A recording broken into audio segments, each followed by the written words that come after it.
Hello friends, welcome to our channel.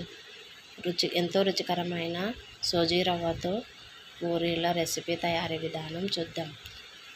ముందుగా సోజీ రవ్వ 1 cup, half cup మైదాపిండిలో జీలకర్ర కలుపుకొని పెట్టుకున్నానండి.